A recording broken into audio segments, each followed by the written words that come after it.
Creating a public safety problem by issuing so many concealed weapons permits to out-of-staters. That's a question debated at the state capitol today. Utah will likely issue 40,000 permits this year. Over the last year, that's an increase of 150%. And nearly half of those permits went to people who don't live in Utah. The governor has weighed in by asking the Department of Public Safety to clarify the law. We have two guests to discuss their views on this issue. Stephen Gunn with the Utah Gun Violence Prevention Campaign and Clark Aposhian with the Utah Shooting Sports Council.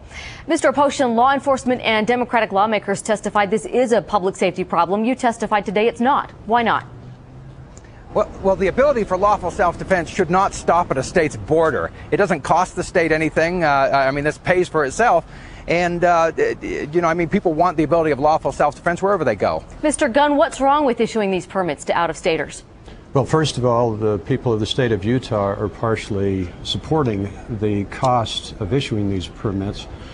The program is not self-sufficient. So, in effect, you and I, as taxpayers, are paying for part of the cost of issuing the permits and doing the background checks. I think that's wrong. All right. That's not true. That's just flat out not true. The state does not support any permit, whether in-state or out-of-state. Absolutely. In fact, the Department of Public Safety stated that today. No, I don't believe that's the case. But quite apart from that, what we are doing is foisting our laws on other states because there's reciprocity between us and other states, and the people in other states are getting easy concealed weapon permits here and then carrying them in their states. Well, in fact, the largest concern that was issued today, or that was voiced today, was the inability to monitor criminal records of the non-residents with the same scrutiny given to residents. So it was a concern for that scrutiny. Mr. Aposhian?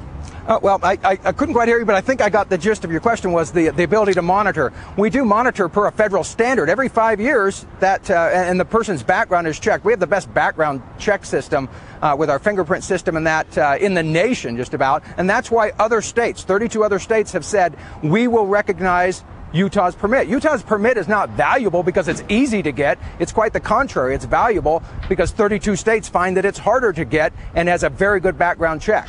Let's phrase it differently, though. What does Utah gain by becoming arguably a clearinghouse for gun permits?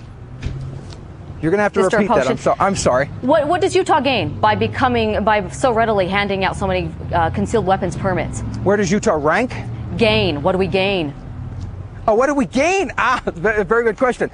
Well, the thing is, we don't lose anything, and we gain the ability to allow people to come into this state and exercise lawful self-defense. We in 2002, we said all law enforcement from across the nation can come in with or without a permit, on or off duty, because we said the more firearms here by law-abiding citizens, the better. The same goes for folks that are not law enforcement. They've been through the background check. They're law-abiding. The more guns out of here, actual equals less crime. Mr. Gunn, do you agree we don't lose anything by passing out half of almost 40,000 permits?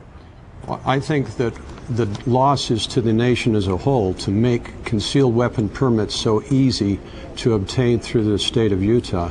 I think we're giving our state a bad name among law enforcement officers and in other states where they do have concealed weapon permits, but that require far more stringent requirements than are required here. You touch on something that seems to have been echoed, and that's more the fear of guns. The question, do we really need to be arming ourselves to this extent? Was that for me? Boy, I'm just having a hard time hearing you. I'm very sorry. Okay, let's go to Mr. Gunn. Is that your concern, that we don't need to be arming ourselves rather than the legality of it? No, we don't need to be arming ourselves. There's no indication that the concealed weapons that people are carrying have deferred crime. It's probably neutral as far as preventing crime is concerned. And by contrast, what we have is now more and more people with guns which can be illegally obtained through theft and which might be misused. Okay. Stephen Gunn and Clark Aposhian, we appreciate you joining us on Talking Point. If you'd like to watch Talking Point again or share it with a friend, you can find it on KSL.com.